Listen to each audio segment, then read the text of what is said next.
제3의 물결로 우리에게 잘 알려진 미래학자 엘빈 토플러가 말하기를 21세기의 문맹자는 글을 읽지 못하고 쓰지 못하는 사람이 아니라 낡은 지식을 버리고 새로운 지식을 받아들일 수 없는 사람, 다시 말하면 배울 능력이 없는 사람을 문맹자라고 한다.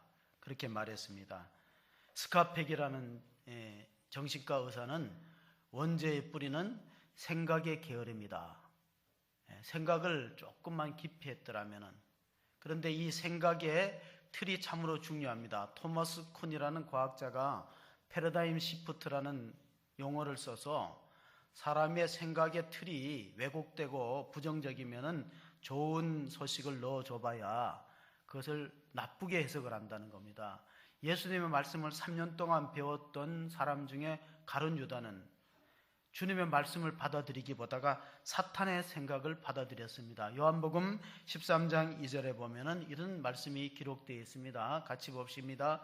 마귀가 벌써 시몬의 아들 가룟 유다의 마음에 예수는 팔려는 생각을 넣었더라. 인간의 원죄의 뿌리는 생각을 깊이 하지 않는 생각하기 게을러 깊이 생각하지 않습니다. 사고하지 않습니다. 그래서 사기를 하는 사람도 문제지만 사기를 당하는 사람이 욕심에 눈멀어서 깊이 생각하지 못하면 함정에 빠지게 됩니다. 그래서 이런 말이 있어요. 이것이 선물인지 이것이 뇌물인지를 모르고 받아먹었다가 감옥에 들어가는 사람이 많습니다. 제가 여러분한테 선물과 뇌물을 구별하는 방법을 알려드릴게요. 받고 밤에 잠이 잘 오면 선물입니다. 불안하고 잠이 잘 안 와, 뇌물입니다. 이 선물을 그분이 그 자리에 선물을 받는 사람이 생각하기로 내가 이 자리에 있을 때도 이 선물을 이걸 받고 이 자리를 떠나도 받을 수 있으면 선물이에요. 근데 내가 이 자리를 떠나면 못 받을 것 같아. 그러면 뭐라고요? 뇌물이에요. 깊이 생각하라는 겁니다. 다윗이 큰 죄를 범하고 참회했던 시편이 크게 두 가지가 있어요. 하나가 시편 32편인데 거기에 보면 표제어가 이렇습니다. 다윗의 마스길. 그 뭐냐? 해석을 했는데 죄를 깨달았을 때 썼던 시가 마스길 32편인데 오늘 우리가 읽었던 본문 시편 51편은 표제어가 이렇게 되어 있습니다. 표제어를 한번 같이 봅시다. 다윗의 시 영장으로 한 노래. 다윗이 밧세바와 동침한 후 선지자 나단이 저에게 온 때에. 이게 1절 앞에 있는 여러분 성경책에 다 있을 거예요. 그러면 시대 상황을 얘기합니다. 다윗이 이 시를 썼을 역사적 배경을 말씀하고 있습니다. 그 역사적 배경이 사무엘하 11장 1절 2절에 있습니다. 한번 11장 1절 2절도 읽어봅니다. 그 해가 돌아와 왕들이 출전할 때가 되매 다윗이 요압과 그에게 있는 그의 부하들과 온 이스라엘 군대를 보내니 그들이 암몬 자손을 멸하고 랍바를 에워쌌고 다윗은 예루살렘에 그대로 있더라. 저녁 때 다윗이 그의 침상에서 일어나 왕궁 옥상에서 거닐다가 그곳에서 보니 한 여인이 목욕을 하는데 심히 아름다워 보이는지라. 그래서 모든 범죄의 이면에는 게으름이 있어요. 왕이 전쟁터에 나가면 앞장서야 되는 게 그 당시의 풍습인데 다윗은 지금 예루살렘의 궁에서 왕궁에서 낮잠을 자고 요압 장군과 부하들을 암몬족하고 싸우라고 보내놓고 깨어서 일어나 보니까 자기 밑에 어떤 여인이 목욕하는데 너무 아름다워요. 부하를 시켰어요. 알아보라 그러니까 전쟁터에 나가 싸우는 우리아의 아내입니다. 충성스러운 그 왕의 부하 장수 우리아 햇사람이죠. 이 햇사람이라는 것은 가나안 사람을 뜻하고 있어요. 성경의 햇사람 히타이트족이죠. 그 사람이 가서 전쟁에 싸우는데 그 아내 우리아의 아내 밧세바를 불러들여서 동침을 했는데 문제는 임신했다는 소식이 들어와요. 그래서 임신했다는 소식을 은폐하기 위해서 꾀를 쓴 것이 뭐냐면은 요압 장군을 불러갖고 그 우리아에게 특별 휴가를 줘라. 그러면은 집에 들어가서 부인하고 동침하면 자기로 말미암아 임신했다는 사실을 은폐하려고 했어요.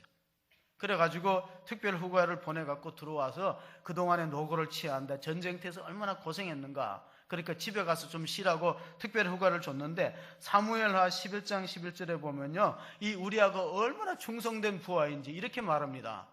같이 봅니다. 우리아가 다윗에게 아뢰되 언약궤와 이스라엘과 유다가 야영 중에 있고 내 주 요압과 내 왕의 부하들이 바깥들에 진치고 있거늘 내가 어찌 내 집으로 가서 먹고 마시고 내 처와 함께 같이 자리이까. 내가 이 일을 행하지 아니하기로 왕의 살아계심과 왕의 혼에 살아계심을 두고 맹세하나이다 하니라. 이렇게 충성스러운 부하가 어디 있습니까? 하나님을 두려워했어요. 언약궤, 하나님의 법궤가, 하나님의 성전이 바깥에 있고, 요압 장군 나의 상관의 전쟁터에 있고, 내 부하들도 다 이렇게 바깥에서 고생하는데 내가 집에 들어가서 어떻게 편히 쉬겠느냐. 상 줘야 될 사람인데 이게 상을 주기는커녕 다윗이 또 꾀를 썼습니다. 그러면 집에 쉬고 내일 다시 오마. 그래서 다시 불러다가 그 다음 날은 뭘 했냐면 술상을 베풀었어요. 아주 근사하게 술상을, 연회를 베풀어서 노고를 취하고 먹고 마시고 즐기라고 줬습니다. 남자들은 술이 들어가면 자제력을 잃어요. 자제력을 잃으니까 어떻게 될까요? 집에 들어갈 수 있어요. 술김에 들어가면 이제 자기의 죄악이 은폐되는데 안 들어가는 거예요.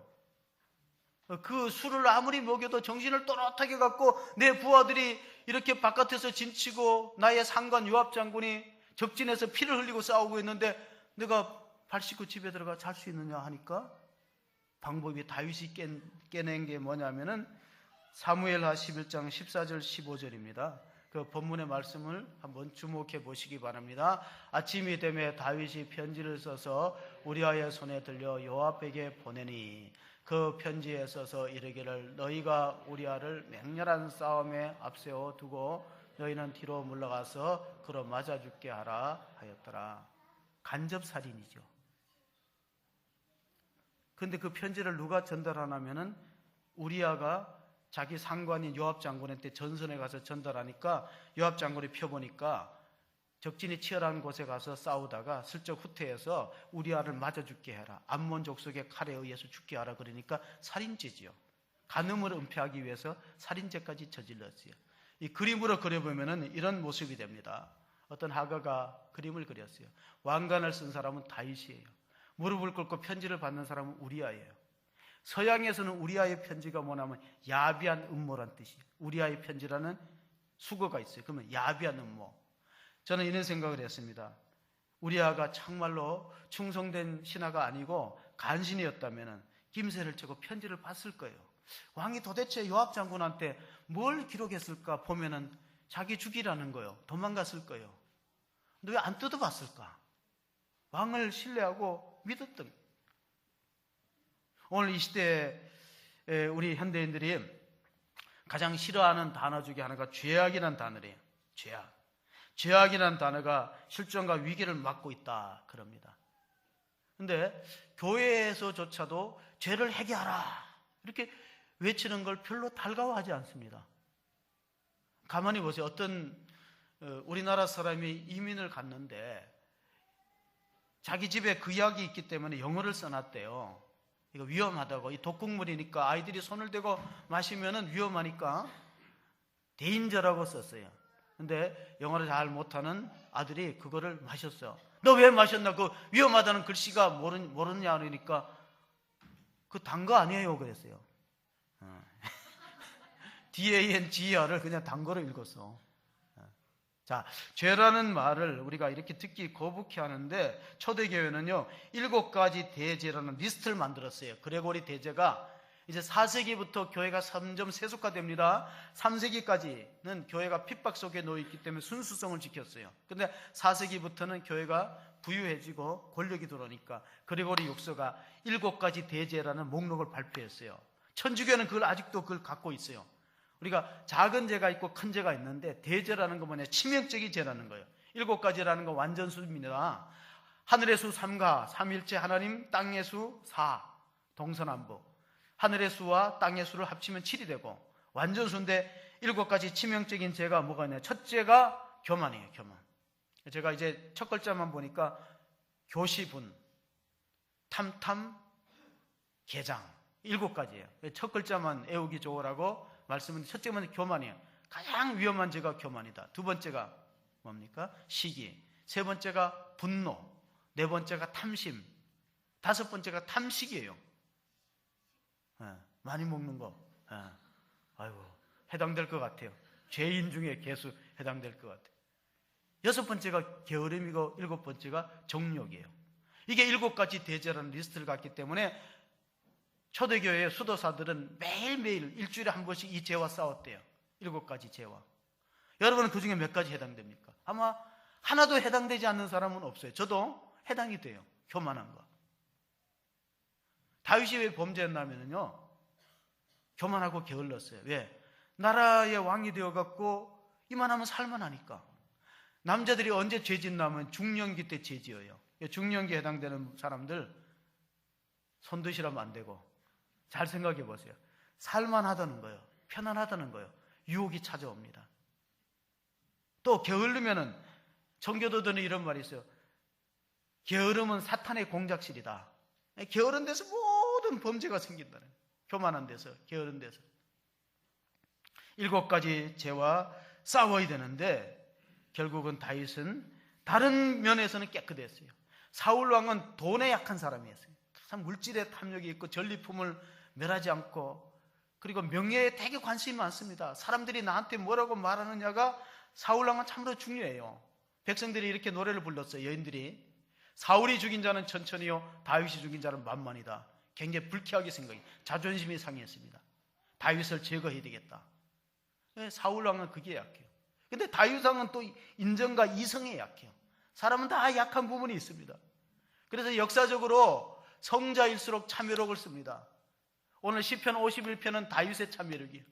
루소가 참여록을 썼고 톨스토이가 참여록을 썼습니다. 민족시인 윤동주가 참여록이라는 시를 발표했는데 거기 보면은 밤이면 밤마다 나의 거울을 손바닥으로 발바닥으로 닦아낸다. 후미에 그렇게 말했어요. 왜? 그가 일본 유학을 가려면 창씨 개명을 해야 돼요. 동지사 대학을 다녔는데 이 윤동주 시인이 동지사 대학으로 유학을 가려면은 일본식으로 이름을 바꿔야 돼요. 그걸 죄의식을 느끼면서 참여록이라는 시를 발표했습니다. 어거스틴은 그의 고백록, 어거스틴의 고백록 첫 부분에 하나님께서 우리를 그리스도 안에서 지으셨기 때문에 우리는 주님 안에 쉴 때까지 평안이 없다는 놀라운 고백을 했습니다. 무엇을 해봐도 마음이 불안하고 평안이 없었다는 것입니다. 자, 죄라는 게 뭐냐? 하나님 편에서 생각하는 죄와 우리가 생각하는 죄가 좀 달라요. 저는 7가지 죄 가운데 살인이 없다는 게 이상해요. 살인이 없다는 게. 그건 죄 중에 큰 죄인데. 자, 생각해 봅시다. 다윗이 큰 죄의 뿌리가 뭐냐면 사무엘상 12장 9절에 보면 이런 말씀이 있습니다. 그런데 어찌하여 내가 여호와의 말씀을 없이 여기고 나보기에 악을 행하였느냐? 내가 칼로 햇사람 우리아를 치되 암몬 자손의 칼로 죽이고 그의 아내를 빼앗아 내 아내를 삼았도다. 살인과 간음 이전에 무엇이 죄의 원인이었냐면 하나님 말씀을 업신여겼다는 거예요. 하나님 말씀을 무시하고 자기를 과시했던 것이 모든 범죄의 발단이 되었다는 사실을 본문을 통해서 우리가 발견하게 됩니다. 시편 51편 3절에 보면요, 다윗이 먼저 죄를 인정합니다. 회개의 첫걸음은 인정하는 거예요. 그러니까 죄를 인정하지 않기 때문에 자꾸 복잡해집니다. 같이 한번 3절 읽어보겠습니다. 무릇 나는 내 죄가를 아오니 내 죄가 항상 내 앞에 있나이다. 이 주연에서 유치원의 아이들의 부모님을 통해서 설문조사를 한 적이 있대요. 당신의 자녀가 커서 어떤 사람이 되었으면 좋겠습니까? 그랬더니 뭐 의사가 되고 판검사가 되고 다 그런 좋은 얘기들을 우리 자녀가 이런 자녀가 되기를 원한다고 썼는데 한 어머니가 이렇게 말했어요. 우리 자녀가 커서 미안합니다. 내가 잘못했습니다. 말할 수 있는 아이가 됐으면 좋겠다. 정직한 사람이 좋다는 거예요. 열왕기상 15장 5절에 보면 이런 기록이 있어요. 나의 종 다윗은 우리아의 일 외에는 모든 일생이 평생 정직하고 하나님의 명령을 다 지켜 행하였더라. 그러니까 이 성군 다윗도 하나의 과오와 오게티가 있어요. 근데 우리가 볼 때는 이 정도면 왕의 자리에 물러나야 돼. 살인 간음을 은폐했고 자기 죄가를 하나님 앞에는 솔직하게 고백을 했습니다. 근데 그때는 왜 그런 게 없었나? 그때는 전제 군주 시대입니다. 전제군주 시대에 보면 연산군이나 우리나라의 폭군들 보면은요, 뭐 자기가 마음에 드는 사람을 다 불러들였잖아요. 근데 그걸 가지고 뭐 백성들이 얘기할 수가 없었어요. 중요한 것은 죄와 허물을 기준을 둘 때 죄라는 것은 관역에서 빗나갔다는 뜻입니다. 하말티아. 허물이라는 뜻은 경계선을 넘어섰다는 뜻이에요. 가만히 보니까 다윗이 시편 51편 5절에 고백하기를 정말 내가 죄인이지만은 알고 보면은 태어날 때부터 내가 죄인으로 태어났다는 것을 깨닫게 되었어요. 시편 51편 5절에 보면은 이런 말씀이 있습니다. 모친이 내가 죄악 중에서 출생하였으며 어머니가 죄 중에서 나를 잉태하였나이다. 이 말을 우리는 한 단어로 표현하면 원죄를 뜻하는 거예요. 태어날 때부터 죄인이다. 그러니까 죄 지을 가능성이 너무나 농후하다는 뜻입니다. 로마서를 수요일마다 읽는데 로마서의 중심되는 내용 중에 하나가 뭐냐면 인간은 죄를 지어서 죄인이 아니에요. 그러면 왜 죄인인가? 죄인으로 태어나니까 죄 짓는 겁니다. 자, 물어보겠습니다. 사과나무를 심었는데 사과가 열리기 전에 사람들은 그 나무를 배나무라 부를까요? 사과나무라 부를까요? 사과나무야. 그러니까 어린아이 때부터 죄인인 거예요. 죄인으로 태어나니까 성장하면 죄 짓는 거예요. 쉽게 죄를 짓습니다. 다윗이 시편 51편 7절에 내 죄가 씻겨지기 위해서는 우슬초로 나를 정결하게 하소서. 내가 정하리다. 나의 죄를 씻어주소서. 내가 눈보다 희리다. 문제는 우슬초가 어떤 데 썼던 식물이냐면 풀인데, 우리가 유월절 의식을 할 때 양의 피를 잡았어요. 모세가 양을 잡아서 그 유월절 피를 문설주에 임방에 바를 때 우슬초에 적셔서 발랐어요. 우리로 말하면은 이제 마대포나 붓과 같은 역할을 하죠. 물을 빨아들이고 피를 빨아들이고 씻어주는 역할이 우슬초예요. 우슬초로 나를 정하게 하다는 이 말의 이면의 뜻은 뭐냐면 우리의 죄는 주님의 십자가의 보혈 외에는 지워질 수가 없다. 깨끗하게 할 수 없다는 사실을 증언하고 있습니다. 우리의 죄가를 위해서 예수님 십자가 죽으시고 피 흘렸기 때문에 우리 죄가 소멸되는 것입니다. 어린아이가 실수를 할 수 있지만은 그 물어낼 수는 없는 것과 똑같은 이치입니다. 어린아이가 비싼 도자기를 깨트렸어요. 잘못했죠. 실수했죠. 그러나 도자기 값을 물어줄 능력은 없어요. 그건 누가 물어야 돼요? 부모가 물어야죠. 누가 물어야 돼요? 우리가 죄를 지었어요.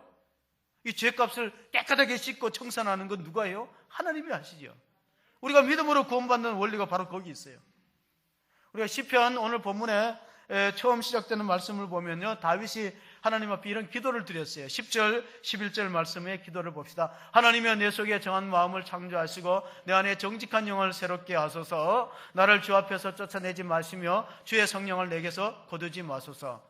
이 말씀의 뜻은 이렇습니다. 하나님, 내가 육신대로 있으면 또 죄에 넘어지고 언제 실수하고 잘못될 줄 몰라요. 성령을 내 안에 머무르게 하셔서 성령께서 내 삶을 주관하시고 이끌어 주실 때만이, 그래야만 내가 조금이라도 하나님 말씀대로 살아갈 수 있습니다. 자기의 부족과 한계를 인정했어요. 내가 내 힘으로, 내 결심으로 죄를 이길 수 없다. 자, 우리는 구원관에 있어서 잘 이제 순서의 차이를 한번 생각해 볼 필요가 있습니다. 예를 들면 내가 말씀을 잘 지켜서 구원을 받느냐, 이거 율법주의입니다. 율법주의 구원관입니다. 그러나 또 내가 구원받았기에 말씀을 잘 지켜야 되냐, 우리는 후자에 속합니다. 다윗이 성령을 달라고 하나님께 기도했던 것은 성령은 믿는 자에게 주는 거예요. 구원받고 믿는 자에게 성령이 내려오시지 안 믿는 자에게 성령이 임하지는 않습니다. 문제는 내가 하나님 말씀을 잘 지켜서 구원에 이르는 것은 세상적인 종교의 틀입니다. 그런데 기독교는 그게 아니에요. 반대예요. 하나님의 성령이 임하지 않고 절대로 너는 죄를 이길 수 없고 말씀을 지킬 수 없기 때문에 먼저 구원받고 구원받은 후에야 말씀을 지킬 수 있고 하나님의 성령을 의지하여서 말씀을 따라 살 수 있습니다. 바울이 괴로웠던 게 로마서 7장 19절에 이런 갈등이 있었습니다. 내가 원하는 바 선을 행하지 않고 도리어 내가 원하지 않는 바 악을 행하는도다. 내가 원하는 선을 행하지 않고 원하지 않는 악을 행하는 것은 내 속에 죄가 있기 때문이다. 원죄를 인정했어요. 그리고 그것을 이길 수 있는 방법은 성령이 내 안에 머물러서 내 삶을 주관하시고 이끌어갈 때만 죄를 이길 수 있기 때문에 순서를 다시 정리하면 이렇습니다. 우리는 말씀을 잘 지켜서 구원받는 것이 아니라 구원을 받지 못하면 성령이 오시지 않고 성령이 오지 않고 절대 말씀 못 지킨다는 겁니다. 어떤 부부가 크리스찬 부부가 심하게 다투었어요. 싸웠어요. 남편이 문을 탁 닫고 자기 서재에 들어갔습니다. 속이 상해갖고 컴퓨터를 켜놓고 평소에 취미가 인터넷 서점을 들리는 거예요. 들려서 이렇게 도서 목록을 보다 보니까 눈에 확 띄는 책 제목이 들어왔어요. 이걸 빨리 신청해갖고 자기 아내한테 줘야 되겠다. 내 아내 갖고 이 책을 한번 읽어봐야 되겠다. 그래서 그 책을 주문했습니다. 며칠 후에 배송이 돼서 아내한테 선물했어요. 이거 당신이 꼭 읽어야 될 책이야. 이 책 제목이 뭐냐면 아내 안에는 하나님이 없다. 당신이 읽고 좀 고쳐야 돼. 그런데 그렇게 말하면 또 싸우니까 그냥 책만 선물해 줬어요. 책 제목을 한번 보시면은 아내 안에 하나님이 없다가 아니고 뭐죠? 성질이 지금 화가 나갖고 이거 우리 아내가 읽어야 된다. 아내 안에 하나님이 없어. 그러니까 나한테 자꾸 이렇게 거칠게 대하지 하고 선물을 주니까 아내가 한참 보더니 책 표지를 한참 보더니 이거 당신 읽어야 될 책이네. 당신 속에 하나님이 없잖아. 그렇습니다. 문제는 내 안에 있는 거예요. 아내 안에 있는 게 아니고 내 안에 있고 상대방에 있는 게 아니에요. 바울이 고린도후서에 이렇게 말했어요. 고린도 교회를 향해서 여러분 속에 성령이 있는가 점검해 보세요. 성령이 떠나면 여러분 구원받지 못하는 사람이에요. 성령이 우리 안에 있는 사람이래요. 하나님이 버리지 않는 사람이다. 말씀을 기억하시면서 에스겔서 구약의 에스겔 36장 26절 27절에도 하나님께서 이스라엘 민족을 회복하실 때 이런 말씀을 주셨어요. 또 새 영을 너희 속에 두고 새 마음을 너희에게 주되 너희 육신에서 굳은 마음을 제거하고 부드러운 마음을 줄 것이며 6절 28절 같이 읽습니다. 또 내 영을 너희 속에 두어 너희로 내 규례를 행하게 하리니 너희가 내 규례를 지켜 행할지니라. 성령 받지 못하고는 하나님 말씀을 못 지킨다는 거예요. 어떤 분은 내 성질은 성령도 못 고친다 그러는데 성령께서는 어떤 사람도 변화시켜서 쓰십니다. 우리가 다혈질이었던 우리 베드로가 성령 받으면은요 어떤 열매를 맺느냐? 기쁨의 열매를 맺어요. 우울질이었던 사람이 성령 받으면은 어떤 열매를 맺을까요? 사랑의 열매를 맺습니다. 담즙질, 바울과 같은 담즙질의 사람들이 비판적인 사람이 성령 받으면요 충성의 열매를 맺어요. 점액질 같이 조용한 사람이 성령 받으면은 화평의 열매를 맺어요. 이것이 성령 받으면 누구나 다 바뀔 수 있다는 것입니다. 오늘 시편 51편 12절 13절 보면은 예수 믿고 그러면 죄 지으면 어떡하느냐? 그런 문제가 있어요. 예수 믿고 죄 지으면 구원을 뺏기는 것이 아니라 구원의 즐거움을 뺏깁니다. 오늘 12절 13절을 우리가 같이 연속을 읽습니다. 주의 구원의 즐거움을 내게 회복시켜 주시고 자원하는 심령을 주사 나를 붙드소서. 그리하면 내가 범죄자에게 주의 도를 가르치리니 죄인들이 주께 돌아가리이다. 이게 박자가 잘 안 맞으니까 제가 자꾸 혼동스럽습니다. 12절 13절에 보면은 주 구원을 상실하는 것이 아니라 구원의 즐거움을 빼앗기고 전도를 못하게 된다는 거예요. 내가 죄 지었다는 자책감과 죄의식에 사로잡히면요 나가서 범죄자들에게 예수 믿고 구원받으라고 담대하게 외칠 수 없습니다. 20세기에 철학자, 현대 철학자 가운데 폴 틸리는 독일 출신인데 미국에서 활동했습니다. 현대인들에게는 세 가지 불안이 있다 그랬어요. 첫째가 죽음에 대한 불안이에요. 두 번째가 죄책감에 대한 불안이에요.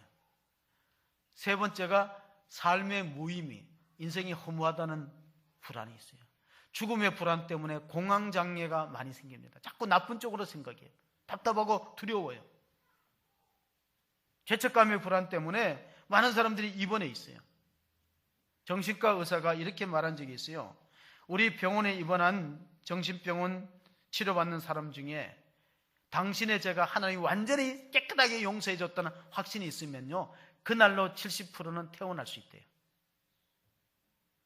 남을 미워하고 용서하지 못하고 내가 용서받지 못했다는 그런 죄책의 뿌리가 마음이 사로잡고 있기 때문에 여러 가지 정신적인 고통을 당합니다. 정신병에서 치료를 다 받았을 때 퇴원할 때 검사하는 방법이 있는데 빈 방에 물이 엎질러졌어요. 수건을 하나 주면서 닦으라 그래요. 근데 문제는 그 물이 엎질러진 위에 그 벽 쪽에 가면 작은 수도꼭지에서 물방울이 똑똑 떨어져요. 그러면 두 종류가 나타납니다. 수건을 주면서 방바닥에 물을 닦으라 했으니까 계속해서 그것만 닦는 사람이 있어요. 다시 입원됩니다. 꼭지를 잠그는 사람은 퇴원시켜요. 원인을 알거든. 이 물이 방바닥에 흥건한 것은 저 꼭지에서 똑똑 떨어지는 물 때문에 원인을 알기 때문에 돌려보내요. 그럼 우리의 모든 고통의 원인이 어디 있냐면요, 죄의 문제를 처리하지 못했어요. 시편 32편 다윗이 해겼던 시 가운데 1절 2절에 보면 진짜 행복한 사람이 뭐냐 같이 봅니다. 허물의 사함을 받고 자신의 죄가 가려진 자는 복이 있도다. 마음에 간사함이 없고 여호와께 정죄를 당하지 않는 자는 복이 있도다. 최고의 행복자는 죄 문제 처리한 사람입니다. 인생은 살아가면서 어차피 죄가 쌓입니다. 가을이 되면 낙엽이 쌓이듯이 나이에 따라서 죄가 쌓여요. 이걸 어떻게 처리할 거냐, 이걸 처리하고 정죄함을 받지 않는 거. 우리 예수 믿으면은 이신칭의라는 교리가 있어요. 예수 믿으면 믿음으로 의롭다는 것은 죄가 없다는 뜻이 아니에요. 믿음으로 의로워진다는 것은 그 사람이 무죄하다는 뜻이 아니라 정죄를 당하지 않는다는 뜻이에요.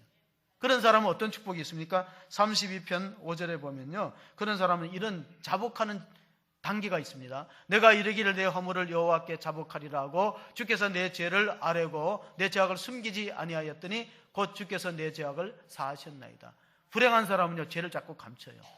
우리가 세일 모임을 하는데, 세일 모임이 살아있고 건강한 모임은 마음을 오픈해서 자기 죄를 고백할 수 있어야 돼요. 그리고 그 고백된 죄를 가지고 서로 부둥켜 안고 기도해주고 치유가 일어나면서 바깥에 얘기를 하지 말아야 돼요. 사람들이 마음을 닫는 것은, 하나님께 기도한 거는 비밀이 안 새나가는데 사람한테 자복하면 자꾸 비밀이 새나가요. 그래서 요한일서 1장 9절에 보면은 사도 요한이 이렇게 말씀합니다. 만일 우리가 우리 죄를 자백하면 그는 미쁘시고 의로우사 우리 죄를 사하시며 우리를 모든 불의에서 깨끗하게 하실 것이요. 마음이 시원하. 우리가 죄를 한번 회개하고 하나님부터 용서받으면 다시 꺼내지 말라는 겁니다. 우리 죄를 자백하면 그는 미쁘시고 의로우사 우리 죄를 사하신 모든 불의에서 깨끗하게 씻어주십니다. 연필과 볼펜의 차이가, 연필은 지울 수 있고 볼펜은 잘 지워지지 않아요. 그러면 연필로 딱 지웠는데 또 자꾸 생각하는 사람은 마치 연필로 썼는데 볼펜으로 쓰는 사람과 같다고 볼 수 있습니다. 미국의 34대 대통령이 드와이트 데이빗 아이젠하워입니다. 그러면 원래 육군사관학교를 나왔어요. 대통령이 됐을 때가 우리가 휴전할 때 1953년도에. 근데 부모가 이름을 왜 그 아이젠하워 이름을 드와이트 데이빗 아이젠하워라고 지었는가? 드와이트는 D.L. 무디 목사님의 이름이에요.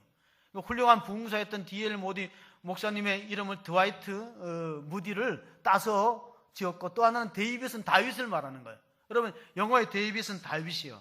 부모님들이 D.L. 무디 부흥사를 너무 존경했고 다윗을 흠모하는 마음으로 아들 이름을 그렇게 짓고 신앙교육을 철저히 했습니다. 가정의 가훈이 여호와를 경외하라. 여호와를 경외하는 것이 지식의 근본이니까 그렇게 가르치고 두 가지를 잘했어요. 주일 성수를 철저하게 하고 그 동네에서는, 그 마을에서는 교회 봉사를 가장 열심히 하는 가정에서 태어났어요. 성전 청소도 하고 여러 가지 섬기면서 다 하는 거예요. 그리고 육군사관학교를 나와서 2차 세계대전 때 연합군 사령관을 합니다. 아이젠하워가. 그는 영국으로 가는 배에서도 다른 건 안 가져가도 성경을 꼭 지니고 갔습니다. 대통령이 되었을 때 재선해갖고 8년 동안 대통령 재임 기간에 소련의 수상이었던 후르츠초프가 방문했어요. 근데 함께 외교 정상회담을 하다가 주일이 되어서 예배를 가려고 하는데 물어봤습니다. 아이젠하워 대통령이 후르츠초프한테 같이 교회 가겠냐 그러니까 너 안 간다는 거예요. 그럼 어떡하냐? 저는 교회를 가야 되는데 주일 성수를 안 빼먹는데 당신 혼자 갔다 오세요. 그래서 참 이상하잖아요. 백악관에 초청받은 사람인데 본인이 안 가겠다니 어떻게 해요? 갔다가 빨리 돌아와서 표정을 보니까 기분이 별로 안 좋아요. 왜냐하면 국가에 내빈에 왔는데 아니 예배하러 가버리는 사람이 어디 있느냐는 식으로 아주 안색이 안 좋아서 그 아이젠하워가 설득을 했습니다. 당신이 국가 정상이고 존귀한 VIP는 맞는데 내게는 하나님이 내 인생에 굉장히 중요한 분이다. 나는 그분에 의해서 살아가는, 스갈에서 그 아이젠하워 대통령이 늘 암송하는 성경이 스갈에서 4장 6절이에요. 스가랴 4장 6절 끝부분에 보면 이런 말이 나와요. 이는 힘으로 되지 않고 능으로 되지 않고 오직 뭐로 된다고? 나의 영으로, 성령으로 되는 것이니까. 그래서 양해를 구했다는 이야기했습니다. 그가 연합군 사령관으로 있을 때 2차 세계대전 막바지 44년도에 노르망디 상륙작전을 성공시킵니다. 우리나라에는 인천 상륙작전이 있었지만은 50년 9월 달에 44년도에 노르망디 상륙작전, 그 작전명이 오버로드입니다.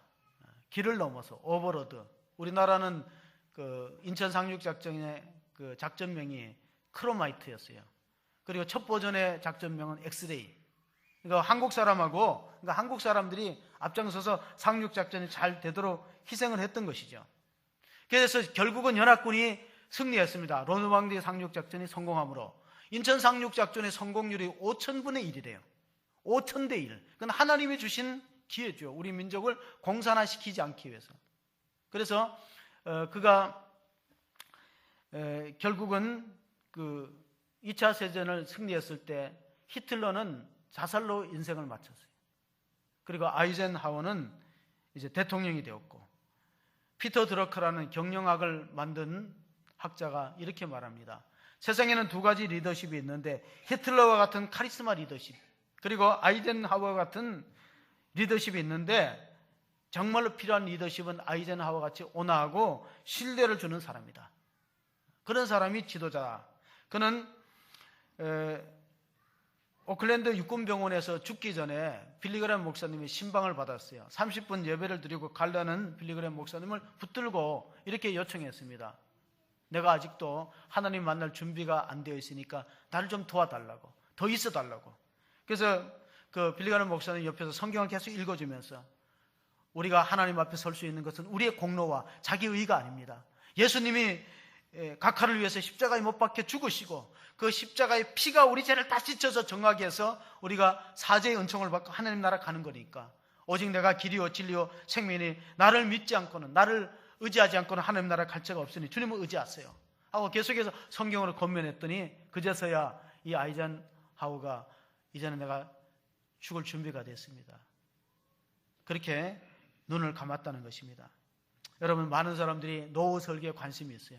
어떻게 나이가 먹으면 어떻게 살아갈 거냐. 그런데 죽음 이후에 대한 설계가 있습니까? 과거에 우리나라는 웰빙이 유행했어요. 웰빙. 지금 또 웰다잉에 대해서 생각을 해봐야 돼요. 내가 어떤 모습으로 죽을 것인가. 오늘 마지막 절 우리가 51편 14절 15절에 보면요, 다윗이 나중에는 하나님 앞에 사죄의 은혜를 받고 이렇게 찬양합니다. 하나님이여 나의 구원에, 하나님이여 피 흘린 죄에서 나를 건지소서. 내 혀가 주의 의를 높이 노래하리이다. 주여 내 입술을 열어주소서. 내 입이 주를 찬송하며 전파하리이다. 자기의 사죄 받은 기쁨을 그렇게 노래하면서 마지막으로 하나님이 구하시는 제사가 뭘까? 우리가 찬송은 입술의 제사라고 하지만 하나님이 더 기뻐하는 제사가 있어요. 찬송의 제사보다 더 기뻐하는 제사가 17절에 나옵니다. 하나님이 구하시는 제사는 상한 심령이라. 하나님이여 상하고 통회하는 마음을 주께서 멸시하지 아니하시리라. 러시아에 보면 이런 동화가 있습니다. 천사가 하나님의 심부름을 띠고 이 땅에 내려와서 가장 아름다운 걸 구해보라 그랬어요. 그래 가장 아름다운 걸 다른 천사들이 많이 가지고 올라가는데 하나님이 가장 기뻐했던 선물이 뭐냐면은 죄인이 회개하는 눈물이라. 죄인이 내가 하나님 앞에 잘못했습니다 회개하는 눈물을 가지고 갔더니 하나님 가장 기뻐하셨다 그랬습니다. 여러분, 우리가 성탄절이 되면은 이제 예수님이 탄생하는 기사의 성경을 읽습니다. 마태복음 1장에 보면 예수님 족보가 쭉 나옵니다. 그 중에서 우리가 주목해야 될 내용이 마태복음 1장 6절입니다. 같이 읽어보겠습니다. 이새는 다윗 왕을 낳으니라. 다윗은 우리아의 아내에게서 솔로몬을 낳았고. 이새는 다윗을 낳았는데 다윗은 솔로몬을 낳았는데 솔로몬이 첫 아들이 아니에요. 우리가 본문을 주목해야 될 게 첫 번째 아들은 하나님의 징계로 죽었어요. 돌 지나서 죽었어요. 두 번째가 솔로몬인데 우리아의 아내 밧세바는 다윗과 어떤 관계입니까? 불륜의 관계. 예수님의 거룩한 족보에 불륜의 그 조상들이 기록된다는 게 말이 됩니까? 왕의 혈통에, 왕 중에 왕의 혈통에 죄의 혈통이 있다는 건 무엇을 뜻합니까? 하나님은 의인을 부르러 오신 게 아니에요. 죄인인. 저 여러분이 죄인이 회개하고 하나님을 믿으면 들어쓰신다는 약속을 담고 있습니다. 우리는 정말 부족하고 허물진 백성이지만은 하나님께서 예수님의 족보 가운데 보면 이방 여인이 있어요. 기생도 있어요. 우리 조상의 기생이 있으면 우리가 다 부끄러워서 감출 거예요. 우리 증조 할머니, 그 위에 할머니가 기생이었다. 조선시대 기생이었다. 그럼 그 족보에 다 감추고 싶을 거예요. 근데 성경은 진실한 책이니까 있는 그대로 기생 라합도 예수님 조상이고, 우리 아이 안에 밧세바도 예수님의 조상이고, 그리고 모압 땅의 여인 룻도 예수님의 조상이고, 감추지 않았습니다. 우리가 게으름을 이기고 하나님께 쓰임받을 수 있는 방법은 잃었던 소명을 회복하는 겁니다. 게으름은 이기는 방법이, 게으름이 죄의 온상인데 게으름을 이기는 방법은 내가 부지런해야 되겠다는 결심으로 되는 게 아니라 우리 안에 꺼져 있는 내면의 불꽃이 살아나야 돼요. 하나님 앞에 대한 찬송의 불꽃이 다시 일어나야 되고, 하나님 우리를 불러주신, 모세는 80의 부름을 받았어요. 호렙산 떨기나무 불꽃 가운데서 불이 붙었는데 떨기나무가 사라지지 않으니까 그건 자연적인 불이 아니라 초자연적인 불이죠. 그 초자연적인 불을 받고 소명을 가지고 남은 인생을 귀하게 들어 하나님께 쓰임을 받았다면 우리도 가능성이 있는 겁니다. 오늘 우리가 당하는 이런 시련과 역경과 고통은 더 나은 세상을 만들어가기 위한 하나님의 방법이다. 그런 믿음을 가지고 성경을 살펴보면요, 다윗은 800번이나 이름이 등장돼요. 그리고 이스라엘의 태극기에 별이 하나 있는데 다윗의 별이라고 자랑스러워합니다. 과거가 있고 부끄러움이 있지만은 회개하는 사람은 하나님이 기억하시고 그를 다시 사용하는 것처럼, 이사야서 43장 25절에 보면 하나님께서 우리의 죄를 회개하면은 도말해 주시고 다시 기억하요. 이 도말이라는 게 뭐냐면요, 경제 용어인데 이 빚을 다 갚았다고 사인해 주는 게 도말이에요. 이제 너의 죄가 다 해결되었다는 겁니다. 같이 봅니다. 나 곧 나는 나를 위하여 내 허물을 도말하는 자니 내 죄를 기억하지 아니하리라. 하나님이 회개한 자의 죄를 기억하지 않는다고 약속해 줬음에도 불구하고 우리는 끊임없는 죄의식, 불안의식에 사로잡혀서 하나님과의 관계 속에서 올바로 예배하고 올바로 전도하고 올바로 주님이 부르시는 소명 앞에 서지 못할 때가 얼마나 많이 있습니까? 그것은 우리가 하나님보다 세상에 더 마음이 가 있어요. 요한일서 2장 15절 16절에 보면 이 세상이나 세상에 있는 것들을 사랑치 말라. 세상에 있는 것들은 육신의 정욕, 안목의 정욕, 이 눈으로 정욕이 들어왔어요. 안목의 정욕, 이생의 사랑이니 이것은 하나님께로 온 것이 아니라 세상으로부터 온 것이라고 말씀해 주고 있습니다. 우리 마음에 성령의 기름을 바르시면은 세상의 물결이 들어올 수 없습니다. 성령에 의지하고 믿음으로 죄와 싸워 승리하는 성도가 다 되시기를 주의 이름으로 축원합니다. 아멘. 하나님 아버지, 오늘 다윗이 하나님 앞에 자신의 지난날의 과오를, 죄악을 솔직하게 고백하면서 참회의 기도를 통하여 구원의 즐거움을 회복했듯이 우리들도 지난날의 모든 죄와 허물을 하나님 앞에 진솔하게 고백함으로써 다시 한번 구원의 기쁨을 발견하는 성도가 되게 하여 주시옵소서. 주님의 은혜의 복음, 사죄의 복음을 이웃에게 전하는 전도자로 거듭나기를 원합니다. 하나님, 마지막 한 달을 직분에 따라 충성스럽게 우리 내면의 성령의 불길이 다시 타올라서 하나님 앞에 온전히 올려드리는 하나님과의 관계가 회복되며 제사를 회복하는 믿음의 성도들 다 되게 하여 주시옵소서. 이 나라의 위정자들과 백성에 이르기까지 정말로 자기 죄를 볼 수 있는 눈과 회개의 은총을 허락하여 주시기를 간절히 원하옵고 우리 구주 예수 그리스도 이름으로 기도하옵나이다. 아멘.